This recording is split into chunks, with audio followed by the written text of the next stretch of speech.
Татарстанның атказанган сәнгать эшлеклесе шагыйре, күпкенә җырлар авторы Шәмсия Җиһангировага 70 яшь юбилей уңаеннан Мөслим районы мәдәният сараенда иҗат кичәсе узды.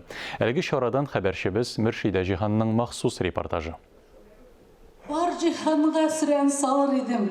Мин яратам сине, Мөслим диеп. Сүзен әнә шулай өздереп әйтә торган шагыйрә булып туган ул Шәмсия Җиһангирова. Табигаты ук җырлап торган Мөслим җирлегендә иҗади шәхес булмый калу мөмкин түгел дигән нәтиҗә чыгарды язучылар берлегеннән килгән бер төркем әдипләр. Монда зур шагыйрьләр тумыйча мөмкин түгел. Менә шул зөлфәтләрне ал, наиз гамбәрләрне, шулай ук олуг язучыбыз Фуат Садариевны, Мөҗәһид Әхмәтҗан. Гүмен монда менә бер шул кадәр зур, олы һәм татар рухы биркелеп торган язучылар, шагыйрьләр туган. Мин дөресен әйткәндә, мин әлбәттә туган ягымнан ваз кичә торган кеше түгел, ләкин беренче тапкыр Мөслимдә тумауыма үкенеч хисе кичердем. Ркаил Зайдулла фикеренчә, Шәмсия Җиһангирова шигъриятендә яктылык, җылылык белән бергә сагыш та, милләт өчен, нәсел нәсәбе өчен, туган як өчен борчылу да бар. Шагыйрәгә шагыйрь биргән бәя кичә барышында кат-кат расланды. Шәмсия апа инде безнең җирлегебезнең бер кояш нуры дип әйтергә кирәк. Чөнки үз сүзе белән дә, үз кыяфәте белән дә, үз иҗаты белән дә әлбәттә инде зур урын алган шәхесләрнең берсе.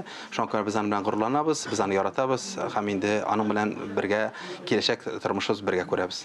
Җитәкче, бигрәк тә район башлыгы вазыйфасын башкаручылар арасында иҗат кешеләренең кадерен белүчеләр бик сирәк. Рамил Мунлин шул сирәкләрнең берсе. Әле шушы арада гына якташ язучыларның зурлап бер артлы юбилейлары уздырылды. Шәмсия Җиһангированың гомер бәйрәме шатлыгында алар бергәләп, туган якта, туган туфракта билгеләп үтә.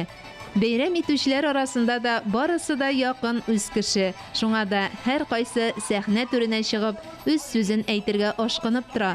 Сәлам алып килдек. Ирактан без, туган авылыңнан, Байыктан.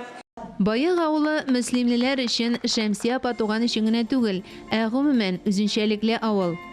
Мин Тимер Шарипович Байык турында сүз чыккач бер мәҗлестә бергә булырга туры килгән иде. Сез мәйтәм усал Байыкларны усал дип колхоз рәисе итеп билгеләргә ниятләгәч бармаган булгансыз хезмәт биографиягызның башында дигәч, Байыклармы усал? Алар усал түгел, алар бик акыллы, башкалардан аерылып тора торган аерым бер акыл бар аларда ди. Моны инде мөгаен көнләшеп усал дип әйтәләрдер, шуннан да Байыгыл үзенчәлеклерәк авыл. Әле ул чөнки шиктә тора. Ил шигендә тора ди, соның тегәгендә Башкортстан безгә горур булмыйча, үз хокукыбызны үзебез якламыйча, үз телебезне үзебез сакламыйча һич кенә дә мөмкин түгел, чөнки без шиктә торабыз. Мин Байык авылы кешеләрен бик нык яратам, алар нинди генә булса да алар гадилләр, ихласлар, эшкерсезләр һәм эшләрендә кешегә карата мәкер йөртмәүчеләр. Туган җир бик кадерле, еракларга китсәң әгәр, Шәмсия апага карасаң, шаккатадыр һәр көнне, үзе горур торы шибәр, нәкъ Байык кызы менә.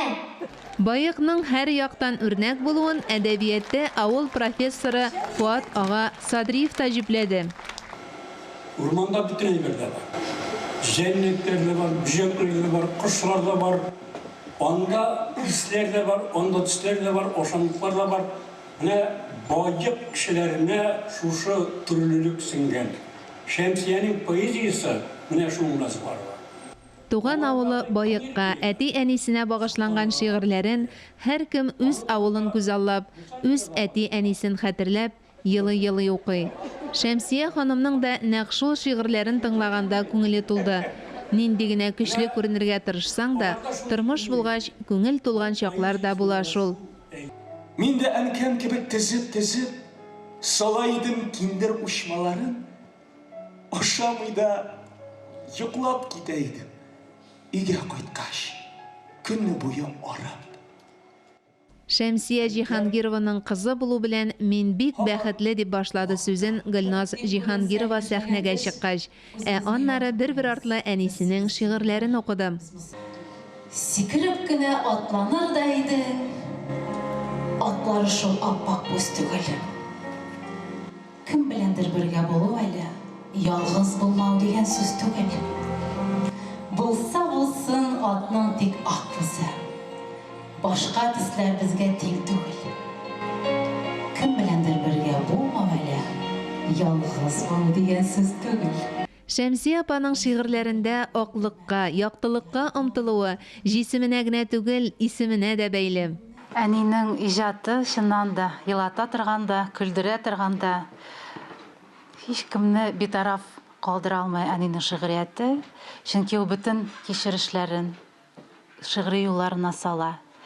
Ул ишкерсез, ул гади, ул бик тыйнак кеше. Шул ук вакытта бик көчле, бик горур да күренә бик күп кешегә. Әмма дә ләкин аның тормышы бик тә күп кырлы. Бик күп авырлыклар күргән кеше ул. Бала чагыннан ук үзен ятим хис итеп үсте ул. Әтисен сагынып, моны без аның әсәрләреннән дә бик яхшы беләбез. Урамнарда ышыр идең кайшак, үтеп китәр идең баш иеп, мин ымсынып, елап кала идем. Әти, әткәйем диеп. Бер кайчан да язмышымнан зарламыйм. Уйлап карасаң, син бит инде бәхетсез булган диюче дә бар, әллә инде кайгылар күргәнсең диюче дә бар. Аллаһ Тәгалә миңа аларның барысын да сынар өчен һәм җиңгәнемне белгән өчен биргән. Әнкәем дә шулай дип әйтә иде. Мин бит Аллаһ Тәгаләнең яраткан кулы. Ул бит яраткан кулларында гына сынаулар бирә дип әйтә иде, авыр сынаулар дип әйтә иде. Мин шуның белән бәхетле.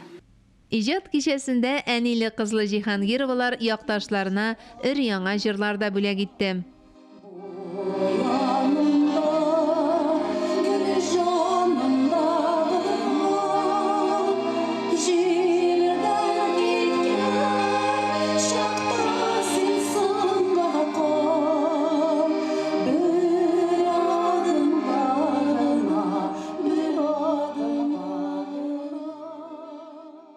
Кичә барышында Бөтендөнья татар конгрессының махсус медале дә тапшырылды.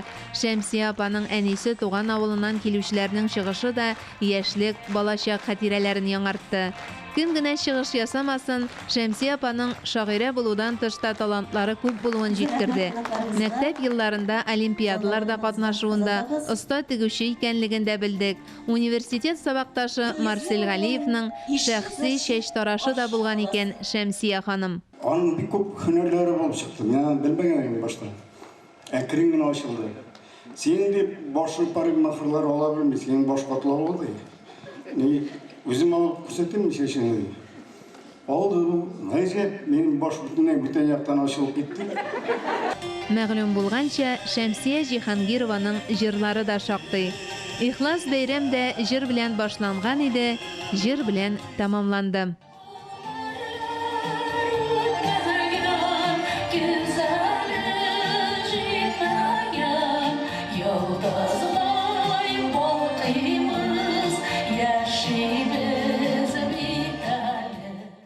Нәкъ җырдагыча йылдыздай балкып яшәр вакыт әле Шәмсия Җиһангированың.